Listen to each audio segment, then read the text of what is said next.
Empiezan a entrar la gente. Vos por acá no venís, ¿no? No. No, hace 8 años que no voy. Ni, Sueño ni- todo el tiempo cosas raras en Argentina. Tengo todo el tiempo sueños raros con Argentina. No voy hace 8 años. Está bien. Pues, bueno, ahora ya está entrando la gente, no podemos seguir como antes que estábamos solo nosotros. Así que hace 8 años ya que no venís. Qué bueno. 8 años, sí. Sí. Bueno, mientras no haga falta. No, tengo ganas de ir, pero bueno, tengo que contar el motivo. Hay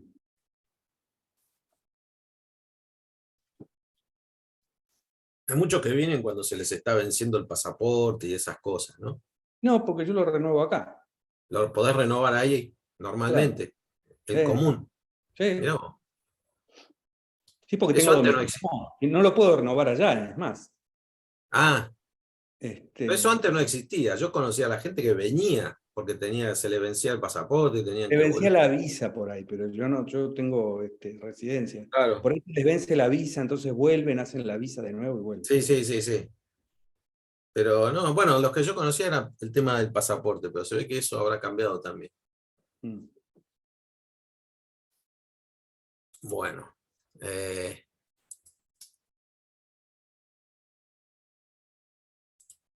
Muy bien, buenas tardes, buenos días. Siempre digo esto porque no sabemos si lo está viendo en vivo, si lo está viendo en algún país donde todavía no es el mediodía.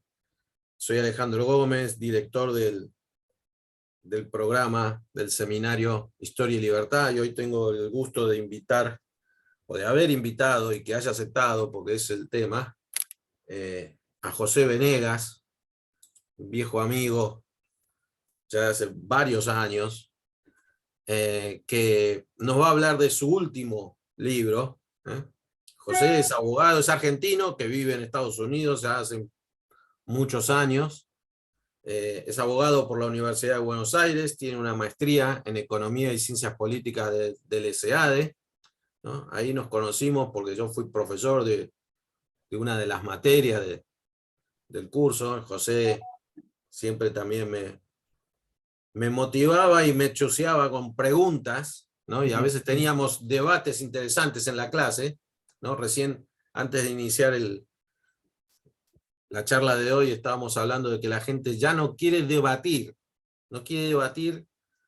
ni los propios liberales entre sí quieren debatir. Entonces, bueno, eso nos va a llevar a un punto muerto. Y lamentablemente no es un fenómeno argentino, me parece, es un fenómeno mundial, ¿no? Es la pereza intelectual de no querer pensar argumentos o alternativas, o responder inclusive, ¿no? Pero bueno, vuelvo a la presentación de José. Es periodista, autor del libro Hágase tu voluntad, bajar del cielo para conseguir un cargador de iPhone.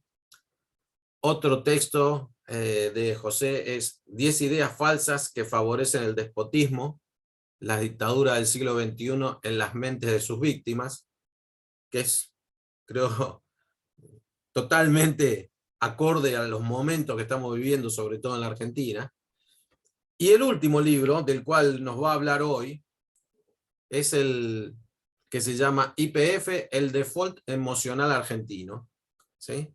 Entonces, José va a hacer una introducción general al tema, y luego, cuando termine, entonces ahí sí, eh, aprovechen para escribir las preguntas, etcétera, ¿no? Yo siempre recomiendo, traten de no mandarlas todas al principio, porque a veces eso distrae a la persona que está hablando, porque le aparece una ventana con la pregunta, etcétera. Así que si puede controlar la ansiedad, al final todos, por lo general siempre hay tiempo para debatir y cuestionar lo que sea, ¿no? Así que bueno, José, muchas gracias por tu aceptación a participar del seminario. Ya creo que te tuvimos acá 2 o 3 veces. Así que bueno, adelante y después seguimos charlando sobre los temas estos. Bueno, muchísimas gracias, Alejandro, y gracias a la Universidad del SEMA. Voy a hacer una breve descripción como modo de introducción al libro. El libro lo pueden bajar en mi página, que es muy fácil de recordar, porque josevenegas.com está en todos los formatos digitales conocidos, y está referido a una historia, es en realidad, diría yo, como la historia del estatismo argentino, contada a través de la historia de YPF. No sé por qué ahí me desapareció. Yo estoy tratando de compartir Ok, ok. la portada del libro. Está bueno. Eh, Está bien, yo sigo con las anotaciones que tenía acá.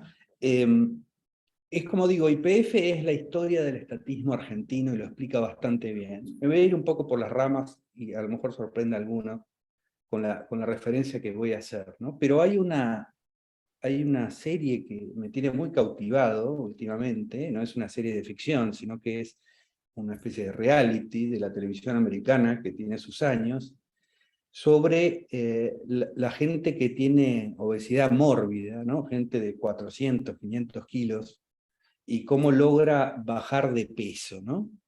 Cómo esa gente, a través de un proceso que lleva años, 6, 7 años, consigue tener un cuerpo normal, lo cual es una gran hazaña y es y además una muestra de fuerza de voluntad muy grande contra una droga, que es la droga de los hidratos de carbono o del azúcar, y que en muchos casos consiguen vencer. Y algo que me llama la atención de estas historias es que siempre al lado de la persona que tiene esta obesidad mórbida hay otros miembros de la familia que son muy gordos también, pero que como está esta persona que sirve como ejemplo de la gordura llevada a su máxima expresión, eso no se ve. Y estas personas que también son muy gordas, contribuyen en gran medida a alimentar la enfermedad del individuo. Y la referencia la hago porque mientras veía esta serie me acordaba en realidad de este libro, porque tiene que ver un poco con la historia del estatismo argentino. YPF es creada en el año 1922, mucho antes de que la Argentina conociera la existencia de un individuo como Juan Perón, que todo el mundo pone como en el centro de la creación del estatismo, ¿no? Fue creada en el año 1922 por Irigoyen, con la idea de extraer recursos fáciles con el petróleo, dado que el subsuelo siempre ha sido estatizado en la Argentina, extraer recursos fáciles para poder hacer lo que se llaman políticas sociales hoy, ¿no? O sea, reparto de dinero, en definitiva, política. Irigoyen es el que inaugura eso en la Argentina, lo dijo Macri hace unos días y le saltaron al cuello, y es verdad, el inaugurador del populismo en la Argentina es Bernardo Irigoyen, con toda claridad. Pero tampoco con ideas propias, digamos, ¿no? Esto es el nacionalismo argentino, que tiene una historia incluso más larga que esa. Pero en 1922 se crea esta empresa integrada verticalmente, que era una especie de sueño de una noche de verano, donde la empresa tenía hospitales, escuelas, digamos, era como una vida aparte que tenían los empleados de YPF, y eso deben hacer recursos que se iban a poder utilizar para la política. Después, unos años después, Alvear nombra a cargo de YPF, Alvear que es como también el símbolo de lo más por ahí destacado del radicalismo, pero nombra en YPF a un señor que es el general Mosconi, y acá se vincula fuertemente, ya no es la idea de YPF como la forma de obtener recursos para el reparto social, sino que es para la grandeza de la patria y la soberanía. Acá nace la matriz del estatismo argentino: soberanía, la patria, la mezcla esta que hacen tantos países entre determinados recursos de lo que llaman estratégicos como el petróleo y la grandeza de la nación. Ahí va esto de la emocionalidad de la que yo hablo en el subtítulo del libro, que tiene consecuencias muy grandes. Nosotros nos hemos pasado la vida discutiendo al marxismo como, digamos, como defensor de esta noción de la estatización de los medios de producción. Pero el estatismo argentino, y buena parte del estatismo en el mundo, no tiene que ver con la idea marxista de expropiación de los medios de producción para impedir la explotación del trabajador, sino con la creación de elefantes blancos estatales que monopolizan determinadas áreas de la economía para grandeza de la entelequia llamada patria, que en definitiva se traduce en la grandeza de la política y de la gente que está cerca de la política. Y después hay un devenir bastante largo de todo esto. En algún momento Frondizi escribe este libro Política y Petróleo, donde se queja inclusive Perón deja cierta participación obtiene cierto proyecto de participación de empresas privadas en la explotación del petróleo, y es denostado fuertemente por Frondizi en este libro Política y Petróleo. Y después Frondizi, cuando llega al gobierno, hace un poco lo mismo que había hecho Perón, digamos, la necesidad práctica termina por vencer. Pero YPF llega hacia la década del 80 como un gran elefante que consume recursos, es la única empresa petrolera en el mundo que pierde plata, consigue ese milagro el estatismo argentino. Tenía 50.000 empleados cuando se privatiza, primero de manera parcial y después de manera total en el año 99.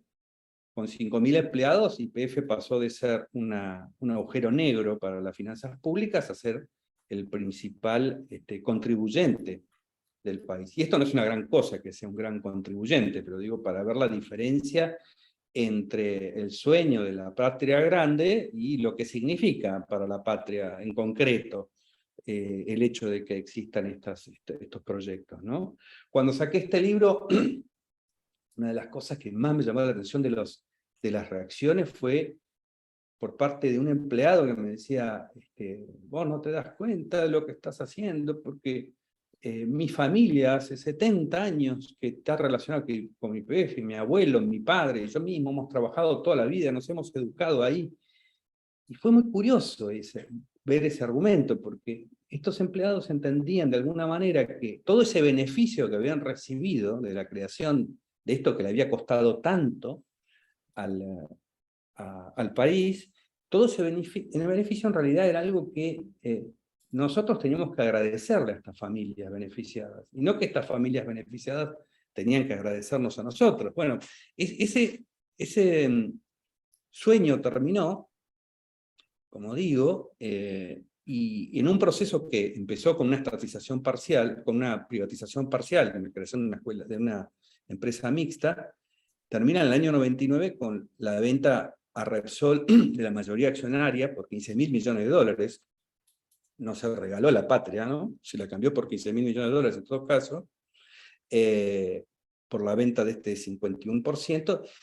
Y fue muy criticada esa última privatización porque decían que se iban a utilizar esos recursos para saldar otro agujero que tenía el Estado, que era el agujero del sistema previsional. Entonces eso era como un dispendio, ¿no? Por un lado hay una defensa del financiamiento del sistema jubilatorio, y por el otro lado, cuando se encuentran recursos para eso, si tiene que ser a costa de la emoción que nos vincula al petróleo, entonces parece demasiado. Pero me parece a mí la medida más sensata. La empresa se privatiza en el año 2001, como sabemos hay una enorme crisis, y aparece la especificación. Con la especificación se ponen, digamos, se crean serios problemas con las empresas privatizadas que tenían sus contratos en dólares, justamente por la falta de confianza que había en la Argentina en cuanto a su continuidad jurídica y demás. Los contratos eran en dólares porque además, en este caso de YPF, el petróleo se trata de un commodity, por lo tanto no es posible realizar estos contratos si no se refieren a las divisas, ¿no? Pero cuando se hace la gran devaluación y la especificación asimétrica y demás, hay una intervención en los precios.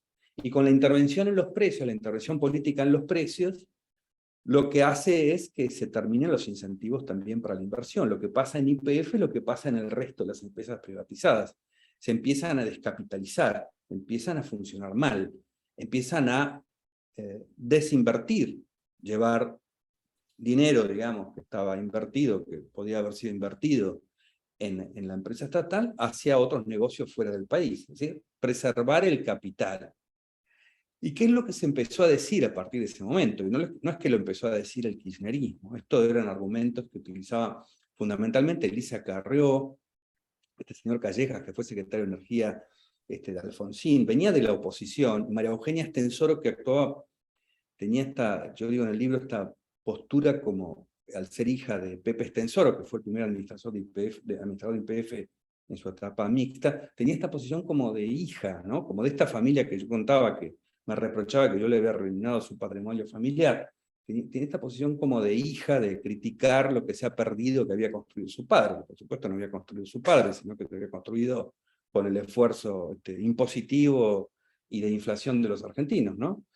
Pero tenían esta cosa de crítica, inventan la teoría del vaciamiento. Entonces, YPF no es que estaba descapitalizándose y estaba produciendo menos de la expectativa porque esto era la consecuencia de una política de precios, sino que había una mala intención de Repsol. El negocio de Repsol era poner 15.000 millones de dólares para después ir retirándolos y llevándolos a otro país. Un negocio completamente absurdo. ¿Por qué le llaman vaciamiento? Porque esto vincula esta decisión empresaria totalmente racional con el delito de vaciamiento, que tiene que ver con las empresas que están fallidas, las empresas cuando están fallidas y se insolventan fraudulentamente para evadir a los acreedores después en la quiebra. En esto consiste un vaciamiento. Es un delito muy concreto, es un delito contra la propiedad, no es un delito contra la nación, no es un delito contra las expectativas nacionalistas, es un delito contra la propiedad. YPF no estaba en concurso, no estaba en cesación de pagos, lo que hacía era retirar su capital para llevarlo a otro lado. Eso no es un vaciamiento más que en la cabeza delirante de una posición dogmática nacionalista, ¿no? Y además, al país no le sirve nada que alguien despilfarre capital en invertirlo en una producción que se agota necesariamente porque el precio da señales contrarias. O sea, la pérdida del capital, como una especie de sacrificio que hiciera Repsol en función de las emociones de esta posición nacionalista, no sirve para nada. Lo que le sirve al país es preservar su capital para poder producir, y esto tiene que ver con que las empresas puedan obtener ganancias y que no se las demonice como algo que es atentatorio contra los intereses de la nación. En el año 2012, y terminando el cuento, en el año 2012, Cristina Kirchner, primeramente el kirchnerismo hizo un proceso de lo que llamó argentinización de las empresas estatales, ¿no? Quería Kirchner que en todas estas empresas privatizadas, quiero decir, que tenían problemas con sus precios y por lo tanto con sus inversiones, hubiera algún socio argentino con el que él pudiera tratar de igual a igual, con que él no tuviera que hablar en términos de jurisdicción internacional, sino que estén sometidos a sus tribunales y definitivamente a su poder, y donde pudieran hablar como ha hablado el Estado con la patria contratista toda la vida, ¿no? Como socios y como... Y en este proceso de argentinización, varias empresas incorporaron capitales de empresas nacionales. Repsol lo que hizo fue recurrir al grupo Petersen, que tenía una larga trayectoria como empresa constructora y que había intentado ya meterse en el mercado petrolero, pero no había tenido mucho éxito. Pero Petersen le representaba a Repsol la tranquilidad de que no se le iban a cuestionar su política de inversión y su retiro de dividendos, y que iba a tener un diálogo con el kirchnerismo mediado de alguna manera, así que resultó un negocio, repito, entre empresas privadas, con dinero que pertenecía y acciones que pertenecían a Repsol, no pertenecían al Estado, y lo que pasa es que, bueno, cuando muere Néstor Kirchner, no sé qué chispazos hay ahí, y además YPF le seguía yendo mal, la cuestión es que lo que hace Cristina Kirchner es pelearse e intervenir la empresa, primero como fue una especie de confiscación en violación del derecho europeo, el artículo 17 de la Constitución, y lo que usa Cristina Kirchner como argumentación para proceder a la estatización y la confiscación son los argumentos que había estado utilizando la oposición para criticar a YPF por su política de desinversión a la que llamaban vaciamiento.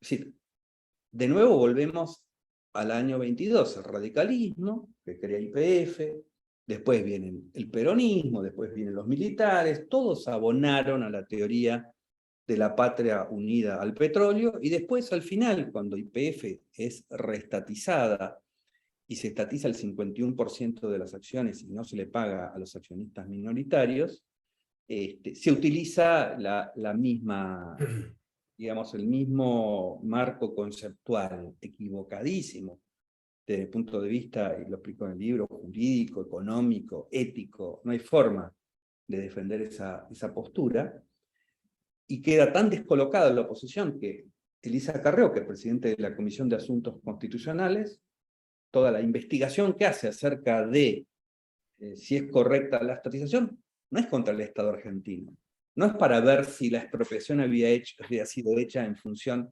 del artículo 17, o, respetando el artículo 17 de la Constitución Nacional, o si se había pagado la indemnización como establece la Constitución. No, no. Elisa Carrió investigaba a la empresa privada, no al Estado. El Estado era santo. Y lo que propiciaba era el no pago. Decía que el pago de la indemnización que establece el artículo 17 de la Constitución era un robo al país. Repito, YPF había puesto 15.000 millones de dólares y después había dispuesto de parte de sus acciones, y eso le pertenecía a YPF. Uno podría estar en desacuerdo sin ninguna legitimidad con la política de una empresa privada, pero de ahí a expropiar su capital, eso sí es chavista. Eso sí es poner a la Argentina en Venezuela, digamos, ¿no? En el camino de Venezuela. Y viene de gente que se cree que tiene una gran autoridad republicana. Y yo invito a que lean el libro para ver lo que es esta confusión.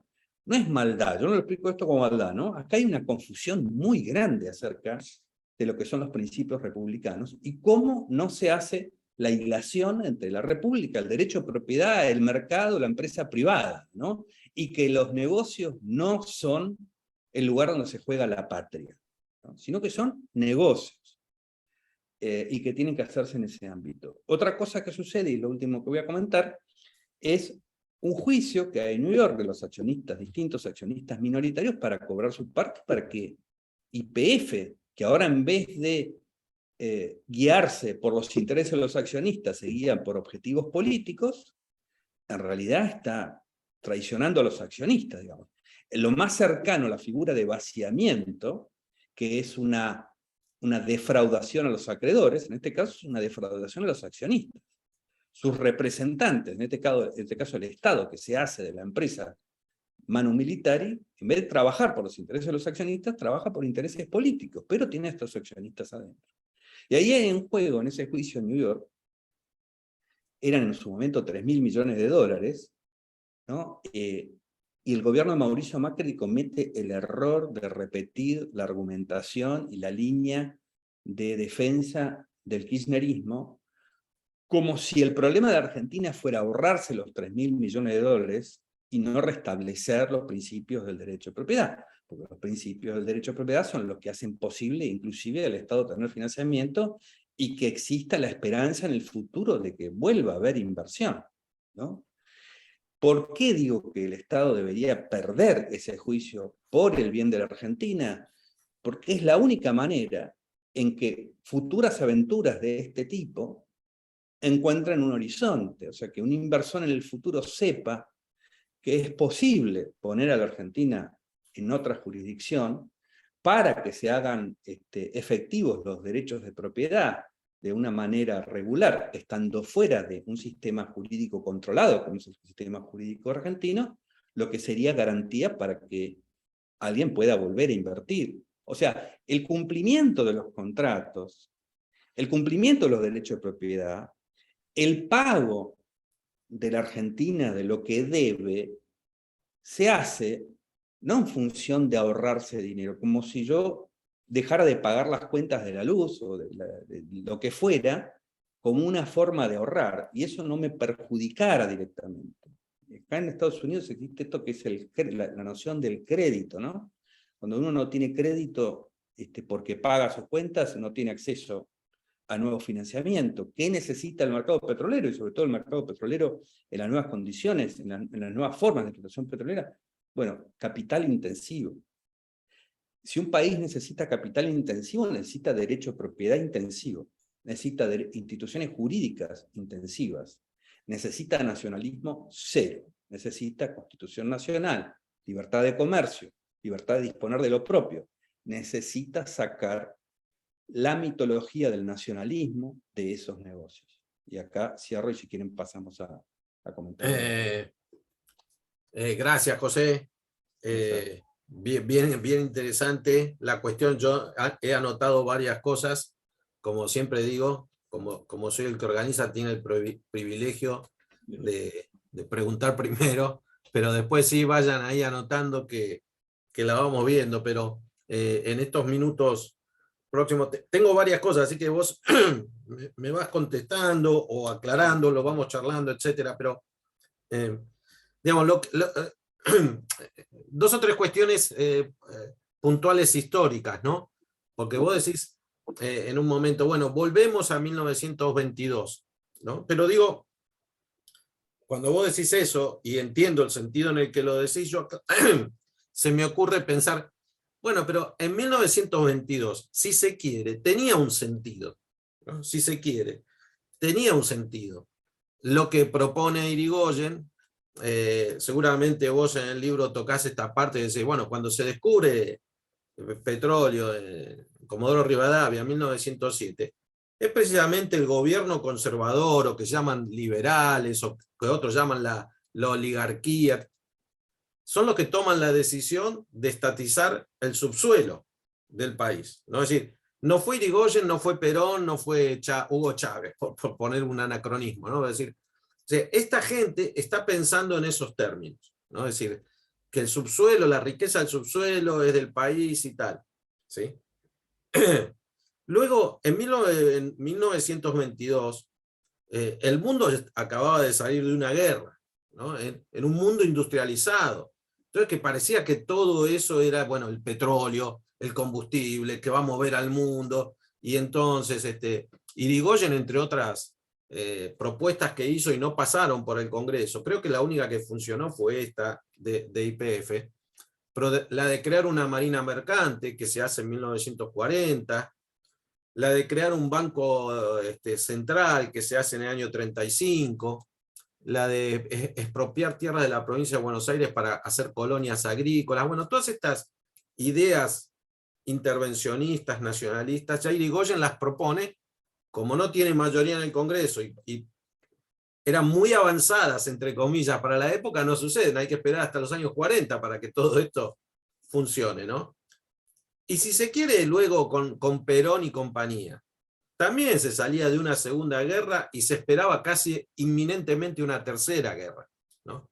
Entonces, aunque uno no esté de acuerdo, puede entender determinados sesgos nacionalistas al pasar dos guerras mundiales y tal, etc. Ahora, en el año 2000 o 2010, que haya un grupo de políticos, que son la mayoría, es muy interesante esto que vos señalás, que por lo general, y esto tiene que ver con temas que a veces conversamos en el programa de radio de Roberto Kachanowski, cuando estás invitado, o en Twitter, etc.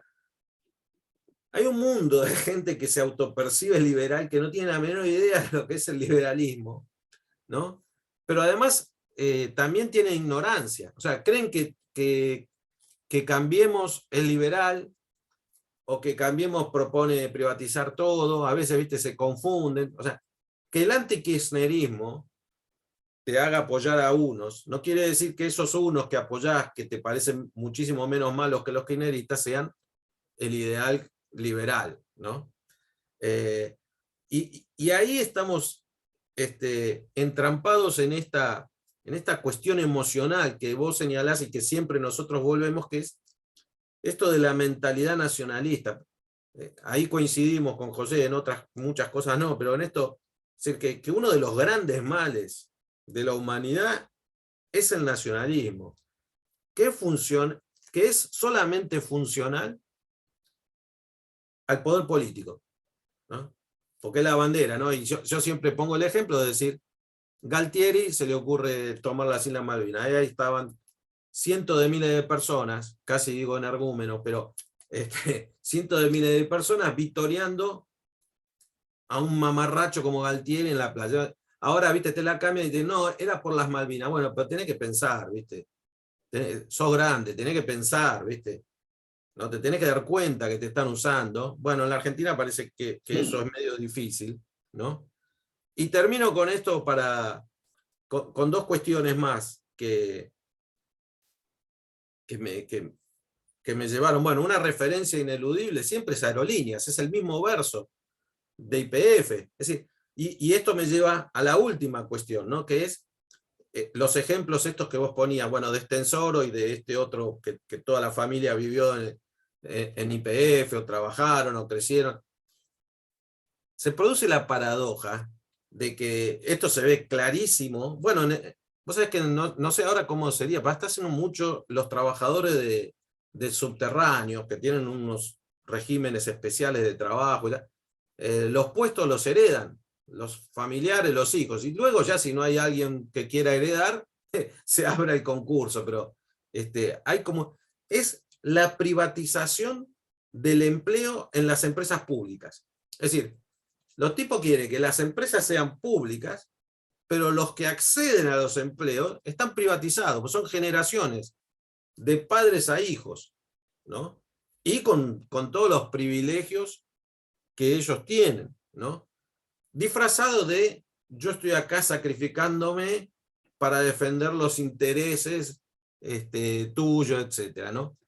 Con lo cual, y termino, para que hagas todos los comentarios, aclaraciones, correcciones que quieras, y después vamos a lo que preguntan los asistentes, ¿no? Que es,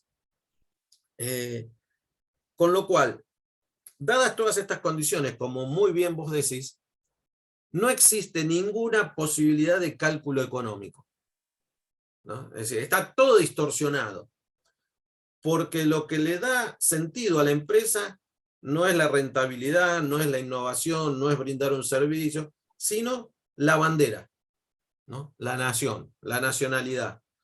Entonces, tenemos que regalar el petróleo, tenemos que regalar los pasajes, ¿no? Además es interesante, porque, por ejemplo, el caso de Aerolíneas, los pasajes no salen, no te lo dan a mitad de precio como el colectivo. Como en Nueva York sale $3 el subterráneo y acá sale 10 centavos. American Airlines, más o menos, el pasaje de Buenos Aires a Nueva York es más o menos el mismo precio que te cobra Aerolíneas, ¿no? La única diferencia es que American Airlines es bastante más puntual, ¿no? O sea, te cancela mucho menos viajes, aunque tampoco es un ejemplo de una buena aerolínea. O sea, Aerolíneas Argentinas ni con la peor aerolínea del mundo se puede comparar, ¿no? Ahora, ¿para quién es el gran negocio? Para los que trabajan ahí y para los proveedores, ¿no? Los proveedores creo que son los mayores beneficiados de la existencia de estas empresas como YPF, Aerolíneas y tal, ¿no? Bueno, ahí tiré todo, no quería interrumpir mientras vos ibas diciendo, entonces te escucho, no sé si hay... Sí. Bueno, tocaste varios temas interesantes. Por eso puse este ejemplo del programa de los gordos. Porque yo creo que... Que por cierto yo lo miro, ¿no? Ese es el doctor Nausárada, ¿no? Uno de esos. Sí, es fascinante esa lucha, te juro, es una cosa heroica. Es una lucha, ¿no? Sí, porque uno lo ve, porque es la típica esta, ¿no? Perdón la digresión, es la típica de decir, bueno, sos gordo, sabés que tenés que hacer dieta, porque aparte te vas a morir, no es que tenés sobrepeso, tenés 300 kilos y medís 1,60 m, te vas a morir. Y entonces el tipo va y dice, sí, y cuando salió, llegó a la casa, está comiendo alitas de pollo. Y uno dice, pero son estúpidos. No, no son estúpidos. Tienen una enfermedad y tienen el pariente que va al supermercado a comprar esa comida para llevársela. Es la misma adicción que tiene la Argentina con el gasto público. Ahí, si quieren googlear, hay un cuento que yo escribí que se llama La sacarina engorda. Por ahí lo pueden encontrar. Porque es la misma relación, donde además no hay un gordo, hay una familia gorda. Eso es lo que quiero decir. Cuando vuelvo al 1922, es porque, como vos decís, yo no vuelvo para hacer un anacronismo, o sea, juzgo ya con la experiencia actual para condenar, sino que juzgo con la experiencia actual para sacar una conclusión. O sea, eso que fue pensado como una fuente de recursos fáciles para hacer reparto, terminó en esto. Como decís, el nacionalismo no lo inventó Irigoyen, y después lo replicaron los conservadores a partir del año 30. El Fondo de la Marina Mercante, tocaste un tema neurálgico para mí, porque yo trabajé en la liquidación del Fondo de la Marina Mercante, y era un escándalo, es un escándalo lo que se hizo con el Fondo de la Marina Mercante, también para la grandeza de la patria, la constitución de una supuesta flota mercante nacional. Fue un dispendio de recursos de una manga de delincuentes que giraron alrededor de eso para quitarle plata al Estado, que nunca la devolvieron, ¿no? Y eso se tapa con la gloria del Estado, que tapa todas estas cosas, ¿no? A la gente le dan de comer la gloria de la nación, y los proveedores y los empleados y los funcionarios no se llevan cosas tan etéreas como la gloria de la nación, se llevan valijas y valijas de dinero que está contabilizado, o sea, ni siquiera se puede llamar robo, digamos, parte del movimiento de la empresa. Y lo pongo así justamente porque nosotros vivimos bajo la mitología de que un día llegó Perón y arruinó todo. Yo creo que eso es totalmente falso. Yo creo que un día vino Perón y se quedó con todo lo que estaban haciendo los demás. Y apretó el acelerador y lo llevó hasta sus últimas consecuencias. Pero Perón no fue el creador del problema. Deberíamos empezar a ver la historia así. Porque yo creo que Perón es el gran gordo de la familia que no nos permite ver a los otros gordos de la familia, que son además los que lo hicieron, los que le dieron de comer, y los que todavía lo mantienen comiendo, ¿no? Estamos totalmente fascinados por la vista del gran gordo de la familia, y nos estamos perdiendo a quien hace la comida. Y yo creo que esto es permanente. Entonces, por eso pongo este ejemplo, y por eso hice tanto hincapié en cuando se restatiza YPF, es que fue una idea de la oposición, ¿no? Sí, lo mismo las AFJP y tal. Exacto. Y También la es tal, AFJP fue un cuestionamiento hecho desde el sector de Carrió. vos sabés que es tal cual lo que vos decís. O sea, yo me siento que tengo sobrepeso, pero cuando miro ese programa creo que soy flaco. Claro. Claro, porque estás hablando de gente que pesa ya 300 kilos. Vos capaz de tener 10 kilos de más, decir, bueno, no está mal, porque yo al Es lado un de esto sistema, soy flaco. Si vos observás a esa familia, estoy seguro que interrogándolos un poco, vos te vas a dar cuenta cómo se crea ese gordo, cómo los demás lo crean. Sí, sí, sí. ¿No? Y bueno, como yo siempre digo también que, digamos, si la culpa de todo la puede tener Perón, así como también estamos, viste, con que, porque a nosotros nos colonizaron los españoles, pero si hubiesen venido los inmigrantes ingleses que fueron a Estados Unidos, tal, sí, pero flaco, Perón finalmente estuvo 10 años, ¿no? Y si querés, Sí. se murió después, o sea, después tuvo 18, o sea, estuvo en el poder menos tiempo que el que pasó entre que lo sacaron y volvió, y cuando volvió estuvo un año y ya no podía hacer absolutamente nada, ¿no? Es decir, probablemente sea la cara, sea el gordo del programa, pero ahí alrededor están todos los ¿Cuántas demás. revoluciones hubo, además de la del 55? ¿Y qué cambió? Perón no nos... Yo veo que en esta generación, cosa que no pasaba en la nuestra, porque nuestra generación en la década del 80 éramos muy conscientes de que el problema no era solo el peronismo, se ha vuelto a esta droga de explicar todo a través de Perón. Y a mí me parece, hay un libro que recomiendo, que yo creo que lo comenté, de Sáenz Quesada, se llama 1943, Sí. El fin de la Argentina liberal. Y ahí van a ver cómo la Argentina liberal ya estaba. ¿Qué es lo que irrita de Perón al resto del sistema político? Que se queda con lo que estaban armando. En esa época aparece fuerte el nacionalismo católico, que está siempre escondido en la política argentina. Perón se queda con lo que se estaba armando, con todo ese aparato industrial, estatal, con todo ese intervencionismo y demás, y dice, pero con esto yo puedo hacer, unido a los sindicatos, en vez de unirme a la patria corporativa, me uno a los sindicatos, puedo superar esto. Y a la iglesia, que es otro tema que nosotros siempre tocamos, y es bien controversial y algunos se molestan, pero el gran apoyo que recibió Perón para legitimar todo, sobre todo la primera presidencia, él después se va alejando a partir del año 52-53, porque ya se vuelve muy autorreferencial, Eva Perón, el altar y tal. Y autónomo. Es decir, Claro, ella no le perdona la autonomía. Este es claro. el Pero problema, la ¿no? iglesia no está en contra de las cosas que hace Perón, sino que se corta. Exactamente, exactamente. Es muy importante entender cómo funciona la familia entera y no solo el gordo. Y en este tipo de libro con YPF trato de reflejarlo, porque está en el origen de YPF y en el final de YPF. En los dos lados se ve cómo no es un solo el actor y el movimiento. Y me parece que YPF explica bastante la historia del fracaso argentino. Es como una pintura de lo que pasa en el resto de los campos, ¿no? Ahí se ve, ¿no? La página que puse Sí, del... se ve, se ve. Ah, bien. Para los que no estaban, está en josevenegas.com, lo pueden bajar en PDF para Kindle y para iOS también. Perfecto. A ver, Claudio eh, pregunta José, dice, ¿usted cree que el PRO, posible futuro gobierno de la Argentina, tiene en mente poner en orden este asunto? ¿Pagar la deuda con los accionistas y mejorar la relación económica internacional? ¿Es factible eso? Te Yo creo dejo que el PRO esta. no lo ve. Lo encararon muy mal. Me acuerdo que ahí estaba Sarabia, ¿te acuerdas? Que fue compañero mío del máster de SEADE, fue alumno tuyo también. Sí, Procurador del Tesoro. También venía con esta visión nacionalista de que eran los acreedores argentinos, estaban tratando de perjudicar al país.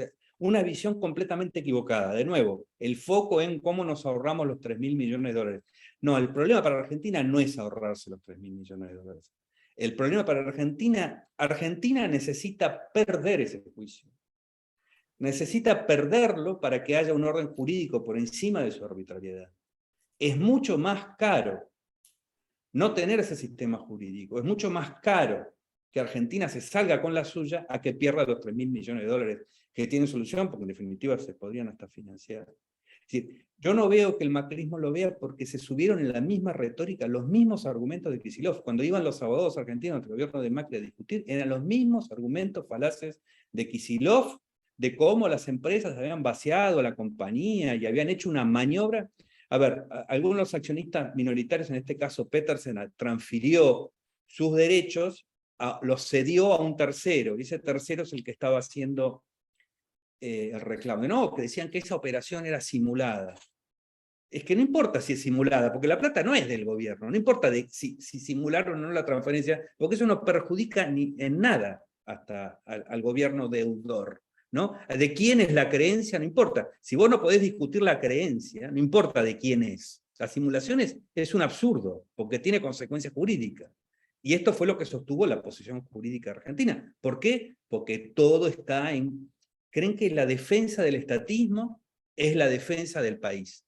Y no, la defensa del país, del estatismo, es el cadalso del país, y ese es mi argumento.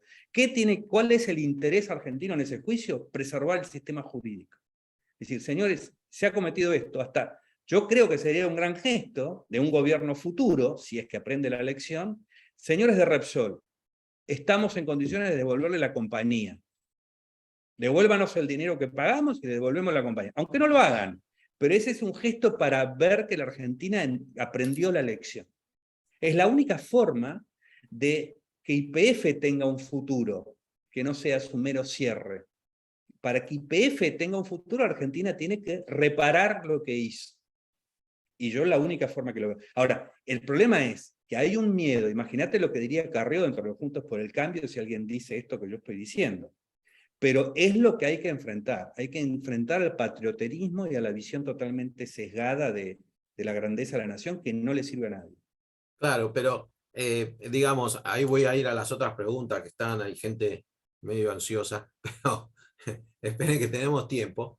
Me llama la atención, hago una breve digresión y como José es amigo y entiende de lo que hablo, es decir, vos invitás gente a participar de esto, ¿no? Y le abrís la posibilidad a las preguntas. Ahora, si vos no lees rápido la pregunta, se te empiezan a poner un poquito insolentes, ¿viste? Ansiedad argentina. Sí, sí, sí, ¿viste? Digo, escúchame una cosa. te estoy dando la posibilidad, espera un poco, ¿viste? No te pongas insolente.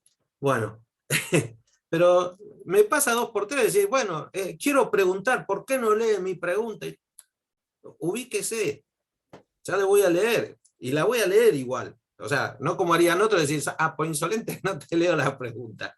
Pero bueno, cierro el paréntesis. Esto tiene que ver, me parece a mí, y cuando lo ibas contando hace un rato, yo anoté Sarmiento, ¿no? Es decir, la posibilidad de que esto sucediera, de lo que vos proponés, decir, bueno, renunciamos a esto, le devolvemos, es cero.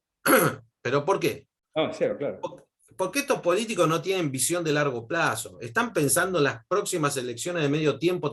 Primero están pensando en las PASO, después en las que siguen, después están un año paveando, después vuelven a pensar en las elecciones de medio tiempo. Y así están todos los años, desde que volvió la democracia. No tienen la menor idea de lo que es el largo plazo, ¿no? Porque está clarísimo, y esto lo decían los consejos que daba Benjamin Franklin en su época, y esto lo mencionas el libro esto lo saqué del libro de Max Weber, La ética protestante y el espíritu del capitalismo, donde agarra los consejos de Benjamin Franklin, donde decía, mira, el buen pagador es dueño de la bolsa de cualquiera. El buen pagador, si vos tomás un crédito y pagás bien, te van a prestar, porque el negocio de los bancos es prestar, no prestar. Pero para prestarte vos tenés que... Y dice, y cuando vos tomás un crédito y tu acreedor pasa por tu negocio y ve que son las 11 de la noche, estás trabajando, el tipo duerme tranquilo. Pues si pasa a las 6 de la tarde y te ve en la taberna, el tipo ya se puso nervioso.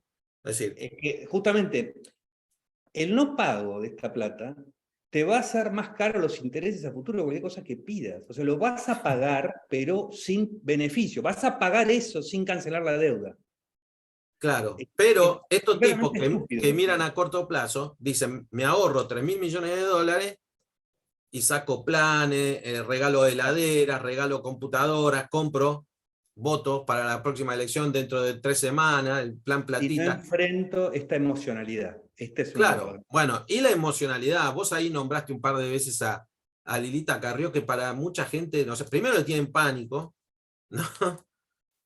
Y es una máquina de decir pavadas desde que se levanta hasta que se acuesta, una mística, una delirante, que por suerte no tiene el poder que tuvo Cristina en su momento, porque hubiera sido, creo, hasta peor, ¿no? Sí. Con su misticismo, etcétera, y se autopercibe, otra hablando de autopercepción, que se autopercibe la representación de la República en el Cono Sur, ¿no? En este país. Y no tiene la menor idea de las cosas que habla, ¿no? Y vuelvo con lo de Sarmiento, y ahí voy a otras preguntas que andan dando vuelta, ¿no? Pero en 1857, 56 por ahí, se discutía en la legislatura de la provincia de Buenos Aires, que en ese momento estaba separada del resto del país, la ley de ferrocarriles. Y entonces estaban los que decían, hay que vender las tierras porque los ferrocarriles vienen a ganar dinero y tienen que pagar la tierra que van a usar y tal. Y Sarmiento se oponía terminantemente y decía, tenemos que regalarle las tierras porque el negocio nuestro no es ganar plata vendiendo tierras, sino el negocio nuestro va a ser todo lo que generen los ferrocarriles una vez que están establecidos, ¿no? Entonces, ese es el daño que la contabilidad le hace a la idea de negocio. por eso, ¿no? Y es tal cual lo que vos estás proponiendo, decir, mirá, bajate el juicio, pagá lo que tenés que pagar, porque estás comprando confianza. La confianza es muchísimo más valiosa que esos 3.000 millones de dólares. Los 3.000 millones los vas a recuperar en crédito. Claro. Más barato. Más rápido. Sí. Bueno, a ver, acá hay un par de preguntas dando vueltas. Vamos a la primera. Que decía, pregunta Ana Lucía. Dice, parece una situación endémica. Entonces pregunta, ¿no? ¿Hay recursos humanos capaces de visiones saludables o capaces de ver la cosa de mejor manera ante este nacionalismo? Lo que pasa es que la Argentina tiene los filtros al revés. Esto hace mucho que lo veo. La Argentina filtra cualquier cosa que sea sospechosa de ser certera, clara, y directa, y se va por la tangente. En algún momento se necesita la lucidez de un político, desgraciadamente. Alberti tuvo la suerte de encontrar a Urquiza la lucidez suficiente como para la Argentina en algún momento fuera trascendente en la historia, ¿no? Se necesita que aparezca uno que sea valiente, diga, como hizo Menem en su momento, ¿no? Bueno, barro con todo esto que están repitiendo todos alrededor mío y voy por este lado. Pero siempre se encuentran los recursos humanos. Esto pasa un poco también como, ¿qué es un recurso? ¿No? Se habla mucho de recurso natural. Los recursos no son naturales, son artificiales, porque nada es un recurso por sí mismo si no es por deseos humanos, ¿no? El petróleo era petróleo antes de que se descubriera el motor a explosión. Pero sin el motor a explosión, el petróleo no tendría la importancia que tiene.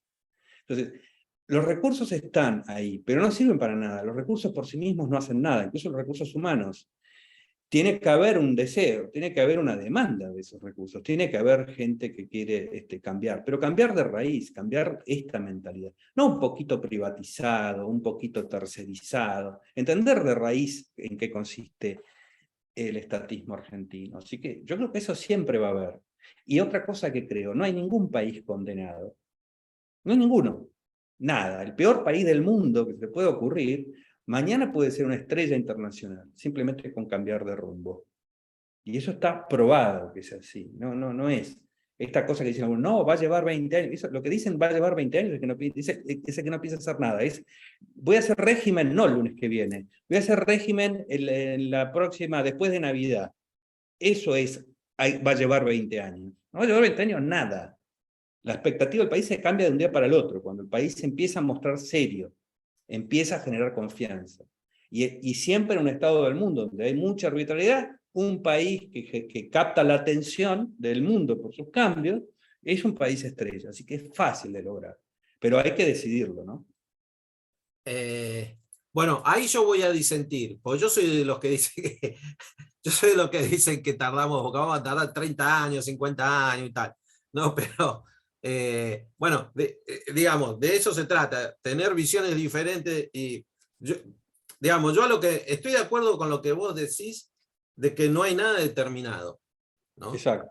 Porque, digamos, la Argentina batalla de Caseros o la generación del 37, Sarmiento, Alberdi, Mitre y tal, parecía un país condenado al atraso, inevitablemente, y cambió, ¿sí?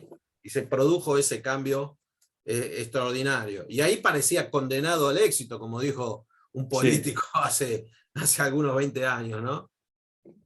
Y también cambió, ¿no? El tema, la pregunta del millón y que algunos hacen ahí, por ejemplo, Enrique, justo aprovechamos para meter su pregunta ahí, Enrique Prini dice, ¿cómo se hace para pasar a ese estado del rule of capital o rule of law, estado de derecho, etcétera? Quizás desde afuera, y vos, José, justo hablábamos, ¿sí? Bueno, hace 8 años que no vengo, que no voy, y siempre es una cosa, ¿no? Mirarlo por televisión o por Twitter, y otra cosa es estar acá. Y obviamente que los que estamos tenemos una mirada diferente, no digo que quizás equivocada, pero es como que la realidad acá te abruma, ¿viste? Es decir, bueno, una cosa es cuando una cosa es mirar la guerra por televisión y otra cosa es estar en la guerra, ¿no? Digamos, la visión es totalmente distinta. A mí me cuesta ver o sea, un cambio así inmediato cuando hubo generaciones, ¿no? Y no sé vos por dónde lo verías. O sea, yo lo tengo claro, o sea, si vos pones los incentivos correctos, si un vos pones cambio de los un día para el incentivos... otro, cuando yo digo un cambio de un día para el otro, hablo de que se toma la decisión política de ir para ese lado y el país cambió. Claro, lo que pasa es que eso no va a pasar de un día para el otro. Una vez yo pasé por la experiencia de que cambia de un día para el otro, no sé si va a volver a pasar, pero lo que quiero decir es, Sí. todo el debate argentino es palabrerío. Hasta que viene un señor y dice, se acabó, vamos para allá. Eso es todo lo que se necesita. Se acabó, vamos para allá. Y todo ese palabrerío se silencia y se termina. Es eso lo que hace falta. ¿Y qué es Pero, lo que, para ir a la pregunta, sí, para que exista el rule of law, tiene que haber un sistema por encima de todo, porque eso es el rule of law. El rule of law es la ley por encima de todo. La ley no es cualquier arbitrariedad. La ley es un concepto objetivo, jurídico, basado en derechos individuales, cumplimiento de los contratos, una estabilidad jurídica basada en eso, ¿no? Para que exista hace falta un sistema formal y un sistema informal. El sistema informal, en general, son dos partidos políticos que más o menos entienden el centro de la cuestión. Esto es lo difícil. Por eso digo, lo fácil es que venga un gobierno y diga, cambiamos de rumbo, vamos para allá. Y si esa decisión se toma y se logra, el cambio es inmediato. Eso es lo que digo. Lo que no quiere decir que sea fácil que se tome la decisión y se logre. sí. Ahora, No, y que se mantenga, ¿no? Porque el para tema, que se o sea, mantenga, para que se es, mantenga, la Argentina tiene que cambiar dos cosas: al peronismo y al antiperonismo. Si cambiás ese sistema y lo convertís en un acuerdo de que determinadas cosas no se hacen más, la estabilidad se asegura, porque va más allá de lo constitucional, va más allá de lo formal. Tiene que haber un sistema político y tiene que crearse una clase política, como pasó en muchos países que estuvieron viviendo años de la inflación y un día dijeron, izquierdas y derechas, nos dejamos de joder con la inflación. Eso pasó, sí. ¿no? Ahora, volviendo a tu analogía con el programa de los gordos, ¿no? No sé si vos viste que ahí hacen una aclaración, que la tasa de éxito de personas que finalmente salen de esa gordura mórbida es de menos del 5%, ¿no? Sí. Es menos del 5% los que, porque también, viste, y esto lo ves, hay gente que baja de peso, y, bueno, listo, ya está, bajé de peso. ¿Qué es lo que hace la Argentina? Está en crisis terminales, hace el ajuste porque no le queda otra que el ajuste, empieza a recuperarse. Cuando empieza a recuperarse dice, listo, ya está, soy flaco, empiezo a comer de nuevo, empiezo a gastar de nuevo, ¿no? Y por eso a mí me resulta compleja esa situación, digamos, viéndolo desde la perspectiva histórica, cuando Alberdi hace la propuesta de país y tal, es decir, él habla del trasplante migratorio, es decir, traer gente de afuera con una cultura del trabajo, etcétera. Él pensaba en los anglosajones, después terminaron viniendo italianos, españoles mayoritariamente, pero los tipos venían a trabajar, tenían la cultura del trabajo. Es decir, gente como la que vimos hace unas semanas, ¿no? Jactándose de que no trabaja, de que no le gusta trabajar, de que le gusta vivir de los planes y tal, etcétera. Es decir, aún ahora, creo yo, apareciendo las inversiones y tal, tenemos dos generaciones de gente que no sabe hacer absolutamente nada, ni los trabajos más elementales, ¿no? Porque han ido a la escuela a comer, no a aprender, lamentablemente. Entonces, yo creo que el problema, más allá de que tengan ganas o no de trabajar, ¿no? Es como que a mí me inviten a la NASA y yo digo, bueno, voy a trabajar y ¿qué hago en la NASA? No sé, abro y cierro puertas, paso la escoba, limpio, paso la franela, el vidrio, Claro, porque no tengo idea de lo que se hace ahí. tu barrer la escoba en la NASA vale muchísimo más. Es lo que pasó con los países asiáticos, digamos. Estaban bastante más sumergidos culturalmente de lo que está la Argentina. Y rápidamente produjeron ese milagro, porque aún lo poco que sabés, la ignorancia, lo básico, pasa a tener más valor cuando se incorpora capital. Entonces, por eso se produce la explosión. Y la vida de todo el mundo mejora.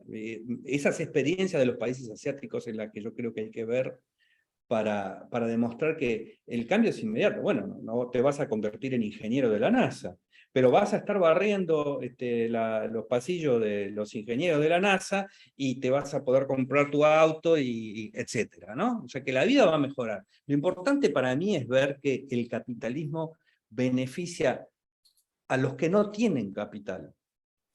Es decir, el salario vale en los países donde hay capital acumulado. Y si uno va a trabajar en esos países, su salario vale más. Y uno no es dueño de ese capital. Entonces, ese es el milagro de la colaboración, ¿no? nuestro valor en el mercado tiene que ver con las ambiciones ajenas, básicamente. Como tiene que ver con las ambiciones ajenas, no hay que estorbarlas. Si uno se desprende del espíritu de la envidia, primitivo de la envidia, se da cuenta de cuánto depende de que a los demás les vaya bien. Depende más de lo que le va bien a los demás que de lo que le va bien a uno. Totalmente. Eso es muy importante entenderlo. Es clave eso. Pero bueno, forma parte también de otra cuestión de la idiosincrasia nuestra, ¿no? El rechazo al que tiene, al exitoso. Bueno, lo dijo el presidente hace no mucho. Yo no creo en la meritocracia, ¿no? Estas ideas que hay en los colegios de no poner nota o de que pasen todos, porque si no se estigmatiza al chico que queda atrás. Entonces, lejos de admirar a los que le va bien, lo que tratamos es de igualar para abajo, ¿no? Bueno, pero ahí hay un par de preguntas dando vueltas. Israel hace un rato largo puso que no le parece extraño, esto lo ha parecido, ¿no? No parece extraño que sin poner un peso el grupo Petersen se haya quedado con el 26% de YPF a pagar con los futuros dividendos. Un negocio de eso quisiera yo, ¿no? Claro, pero para eso tenés que darle a Repsol, esto lo trato en el libro, porque es una de las grandes confusiones que yo creo que hay, jurídicas. Para que YPF, para que Repsol te dé esas acciones, tenés que darle lo que Eskenazi le dio. Es decir, qué maravilla cobrar un sueldo de YPF sin poner un peso, si yo soy empleado, supongamos, ¿no? No es ninguna maravilla, me lo está dando por algo, ¿no? Lo importante es ver de quién eran esas acciones, quién lo pierde, en qué consiste la sospecha. ¿Sospechamos que le regalaron las acciones a Petersen? Si sospechamos que se las regalaron, igual es un regalo, esa plata no pertenece al Estado. El único que puede reclamar si esa operación es sospechosa es Repsol, porque no era dinero del Estado, ni era dinero del país. ¿Y Repsol por qué no lo reclama? Porque hizo un negocio con Petersen. Le cede acciones a pagar con los futuros dividendos porque pone a cargo al grupo Petersen del gerenciamiento de YPF. ¿Por qué lo pone a cargo del gerenciamiento de YPF? Bueno, porque tenían acceso a los Kirchner. Y eso vale para YPF. Eso tiene un valor y lo paga. Nunca se le ocurrió a Repsol reclamarle que le devuelva la plata. Es decir, el Estado argentino, ¿qué derecho tiene en New York a reclamar eso? Ninguno. ¿Por qué esa plata, si Repsol se la regaló a Eskenazi, no es del Estado argentino en ningún caso? En todo caso se la tendría que devolver Eskenazi a Repsol. Pero no pasaría por eso, por el hecho de que fuera, no sé qué es lo que podemos, no hay nada que sospechar, porque la operación está sobre la mesa. Esa transferencia se hace con el objetivo de que YPF logre, de que Repsol logre sus objetivos con el gobierno argentino. Y los logra aparentemente. Y Repsol nunca reclama eso. Si Repsol no lo reclama, el Estado argentino tampoco lo puede reclamar. Pero esto fue puesto como concentrémonos en esta cuestión moral. Pero la cuestión moral nos está tapando la cuestión inmoral de qué derecho tiene el Estado argentino a decir ni mu sobre eso, cuando es el Estado argentino el que causó ese negocio.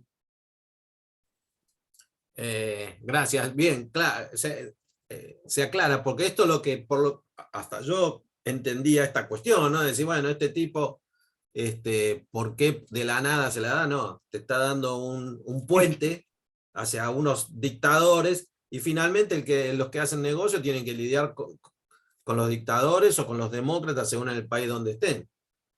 Bueno, es que toda la gerencia de todas las empresas cambió con el kirchnerismo. Tenés que traer tipos que son globistas. Claro. Oh, ¿no te parece raro que le paguen a un lobista? No me parece raro, me parece lo obvio. Lo que está mal es que se necesita un lobista. Claro, lo que está mal son los que están en el poder, ¿no? ¿No? El que puso ahí en la empresa. Bueno, Enrique Savos hace un rato largo también puso algo que medio vos ya dejaste ver, esto bueno, de cuando se habla de pagar, no son los 3.000 millones, sino la confianza que eso genera. Damián pregunta si no se podría ir como por un camino del medio, es decir, no pagar cash, sino proponer una forma de pago y evitar el juicio. Pero claro, eso lo pueden haber dicho desde el primer día. O sea, en vez de ir a hacer esa pelea de orgullo nacional absurda, repito, ganarla es perder, se busca un financiamiento, se llega a un arreglo. Eso no se intentó nunca. Sí, bueno, ahí tiene que ver esto, el subtítulo ese que vos ponés, ¿no? El tema emocional, el nacionalismo emocional, etc. José acá recuerda otra cuestión sobre Avellaneda, sí, bueno, como digo siempre, ¿no? Cuando uno escribe el libro siempre aparecen todos los que te dicen, ¿por qué no escribiste tal cosa? Porque siempre quedan afuera, y acá José, uno de ellos, pero lo leo porque es más que atinado. En 1876, cuando inaugura las sesiones ordinarias del Congreso con ambas cámaras, es que Avellaneda, Nicolás Avellaneda, en medio de la crisis del año 73-76, hace la famosa propuesta esta de vamos a honrar nuestro crédito aunque sea a costa de la sed y el hambre de los argentinos, ¿no? Y ahí está también claramente, gracias José por recordarlo, este tema de, bueno, lo que hablábamos de Franklin y tal, es decir, cuando vos no pagás el crédito, cuando vos no pagás la deuda, siendo un país ahora, le estás haciendo pagar los platos rotos a las generaciones que vengan, ¿no? Hay todo un debate nuestro, primero, entre los liberales, esto de vivir a cuenta de deuda, del crédito. Vos tomás crédito, aunque sea para hacer obras públicas hoy, que vos las vivís hoy, las disfrutás hoy, pero el que las pagan son las generaciones que vienen, ¿no? Bueno, en todo caso le quedará esa obra, ese camino, esa ruta, ese aeropuerto, el puerto, la escuela, el hospital. Ahora, si encima de eso después no la pagás, le pudriste la vida a las generaciones futuras, porque el crédito que le den, cuando se lo den, lo van a tener que pagar muchísimo más caro, ¿no? Y una parte, la Argentina siempre fue pagador. Esta idea de que no pagar está bueno aparece en los años 80 en adelante. Esta idea de enojarse con el que me presta plata, ¿no? Porque es la típica, es típico de argentino, ¿viste? Alguien te presta plata, le vas a pedir que te la devuelva y ya el que está mal sos vos, que pedís que te devuelvan algo que prestaste.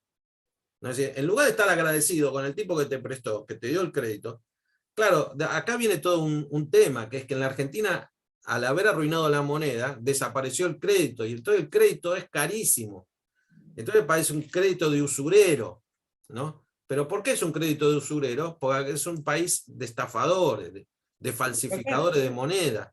Entonces, Encima, acá ni siquiera hay un crédito, es la inversión en una empresa privada. La empresa privada emite sus acciones en la bolsa de New York para ganar seguridad jurídica. ¿Y por qué hace eso? ¿Para entregar la bandera? No, no. Sí, está entregando la mala historia de la Argentina para ganar seguridad jurídica que adentro del país no puede producir, para tener acceso a fondos más fáciles. O sea, los que compraron esas acciones, las compraron porque estaban emitidas en New York. Y lo que hizo la defensa argentina fue ir a cuestionar la jurisdicción, que es lo que le permitió a la Argentina tener esa inversión. O sea, es muy bestial. Parece hecho por abogados neófitos que no entienden cómo funciona el mundo. Es muy bestial la defensa argentina. lo que pasa es que se hace perdón por la analogía, ¿no? Como hace Cristina, que la acusan, le dicen, mira, acá está esto, esto y esto, y ella sale hablando del juez, de si jugaron un partido de fútbol. O sea, acá todas las defensas que se hacen, acusaciones concretas, son políticas. Ahora, los tipos son tan delirantes que se piensan que el mundo funciona igual, ¿viste? Que van a ir a Nueva York a plantear estas idioteces y van a tener posibilidad de ganar, ¿no? Pero bueno, en fin. Acá Esteban pregunta algo interesante. Dice, en el caso de YPF, ¿qué rol debería tener el Estado considerando la importancia de la energía para el funcionamiento de la economía? Uno podría contestar de dos maneras. Es tan importante que ninguno, pero en realidad tiene un rol muy importante, que es dar seguridad jurídica. ¿Qué corresponde? ¿Qué tiene que hacer el Estado? Bueno, tendría que tener jueces que cuando alguien se pretende meterse con un accionista lo defiendan. Pero fíjense qué vergüenza lo que hace Argentina en New York, que al mostrar que está queriendo correr la jurisdicción argentina, le está dando el mensaje al mundo que la jurisdicción argentina está manejada por los intereses financieros del Estado y no por lo jurídico. ¿Qué es lo que tiene que hacer el Estado? Dar seguridad jurídica, es todo lo que necesitan los negocios, que la gente pueda ganar plata, que no tenga que dar explicación ni cuánto gana, ni por qué lo gana, ese no es un tema de la política y de los políticos. Eso es lo que tiene que hacer el Estado. Lo mismo que vos mencionaste de aerolíneas, pasa exactamente lo mismo.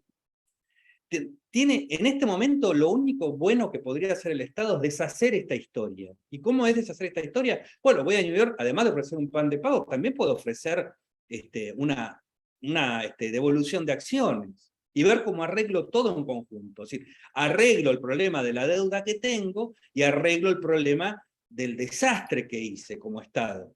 Y lanzo una enorme señal al mundo de que la Argentina comprendió el problema. Eso sería, ni siquiera tal vez haga falta pagar los 3.000 millones de dólares. Lo que hace falta es poner remedio a esto que se hizo. Y es una cosa más amplia, ¿no? Hace falta una visión más amplia. No es un abogado que trate de ahorrarse 3.000 millones de dólares. Esto es lo peor que nos puede pasar.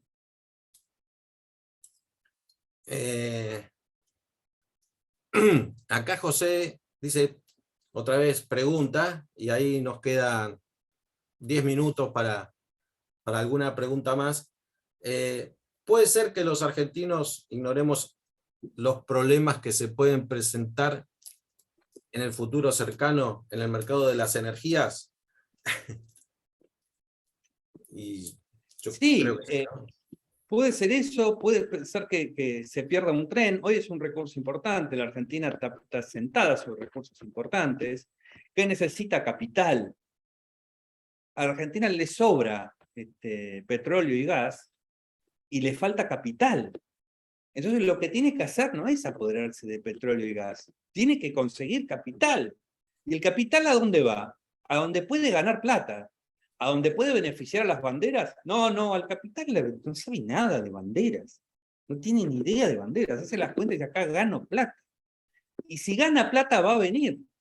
Y eso es lo que conviene. ¿Cómo hacer para que los capitales del mundo se interesen en extraer ese petróleo y gas lo más rápido posible? Porque la Argentina lo necesita.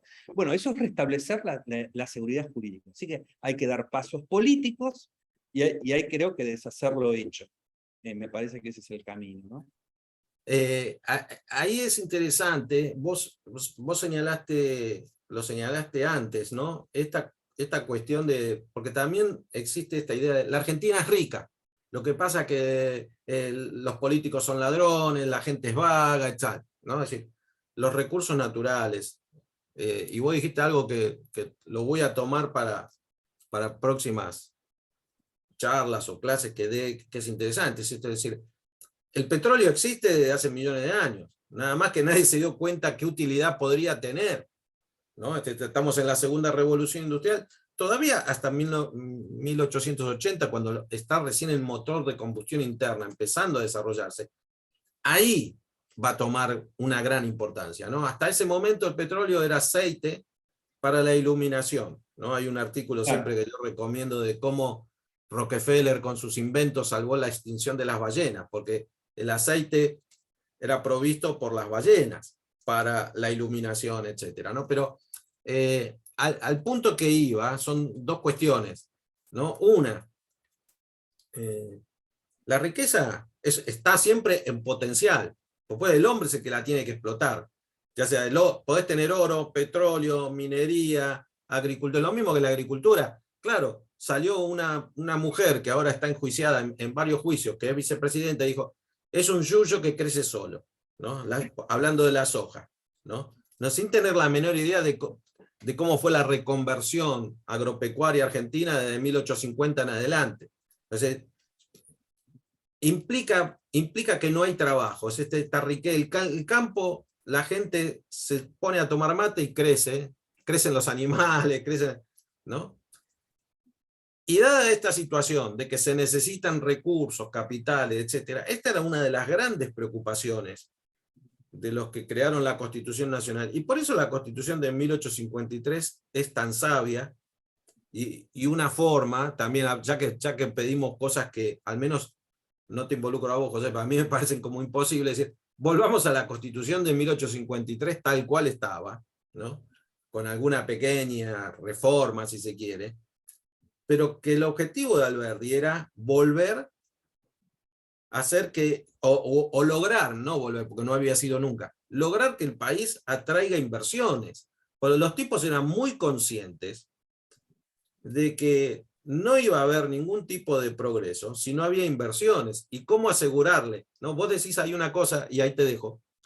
Dice, los tipos vienen si van a ganar dinero, ¿no? Y yo agregaría una cosa que en cualquier país normal se da de hecho, pero en este no, que es, y además que o sea, ganar dinero y que me lo pueda quedar. Claro. Y que me lo pueda quedar, es decir, si mi empresa queda en Sudáfrica, mandarlo a Sudáfrica.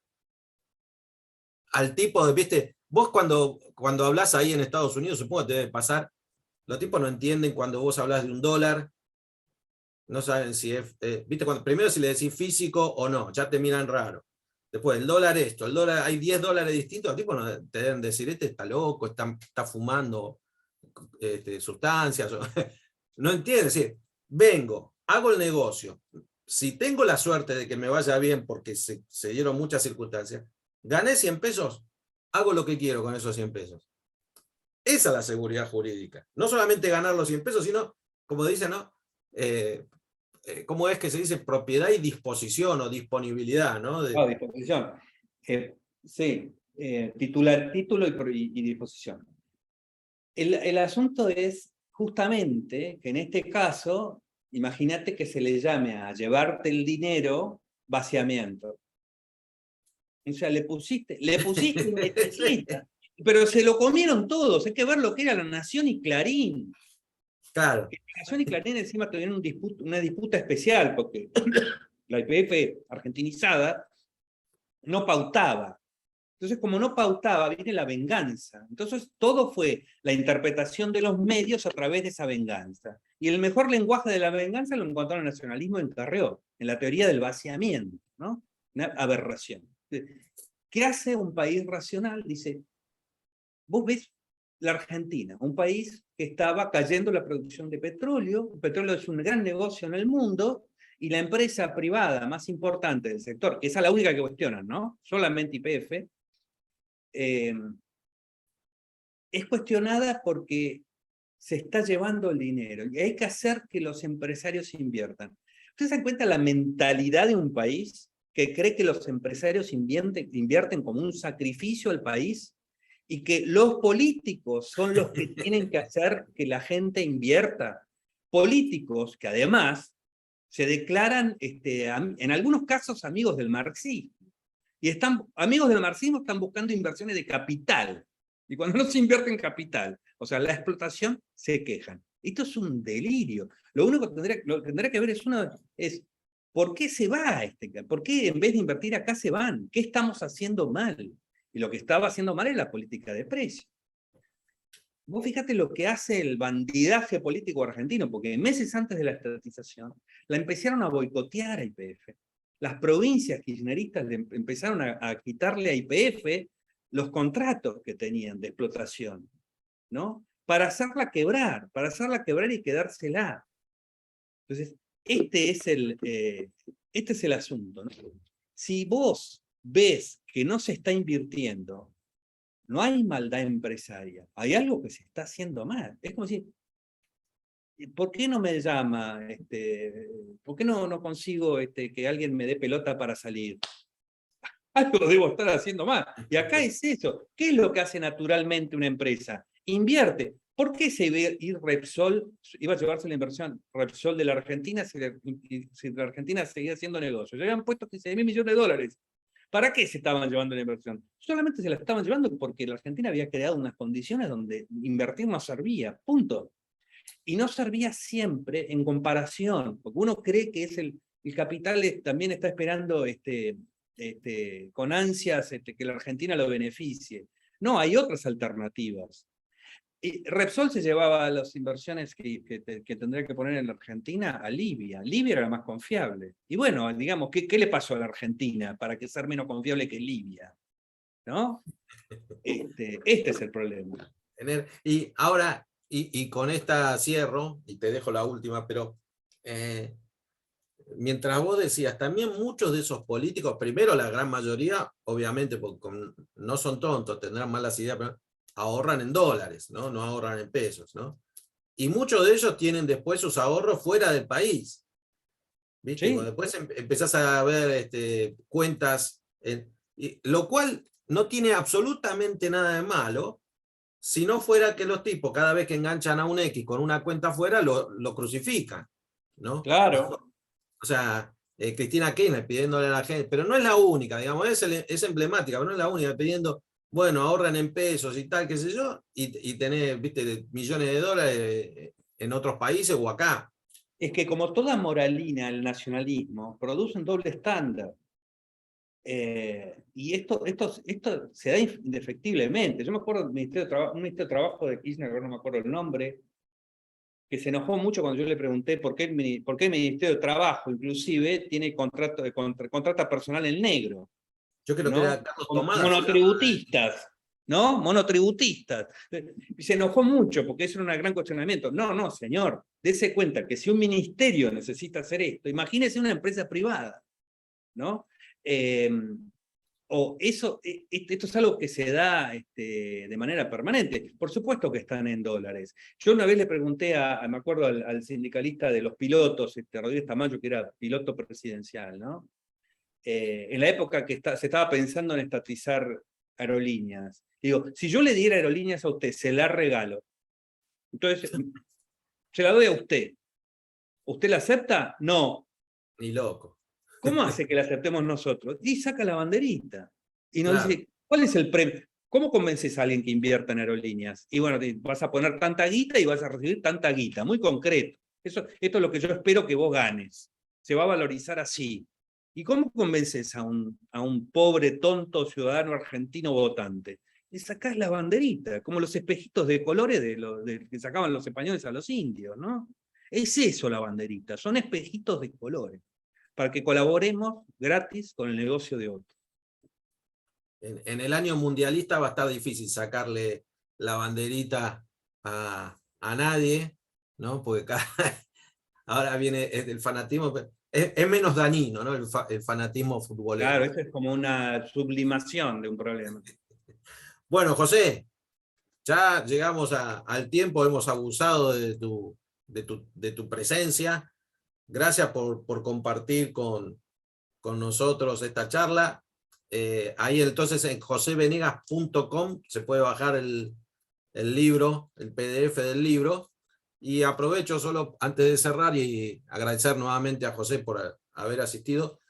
El próximo miércoles, 7 de septiembre, Constanza Massina, politóloga, doctora en ciencias políticas, va a estar hablando de otro tema relacionado, no tan directamente.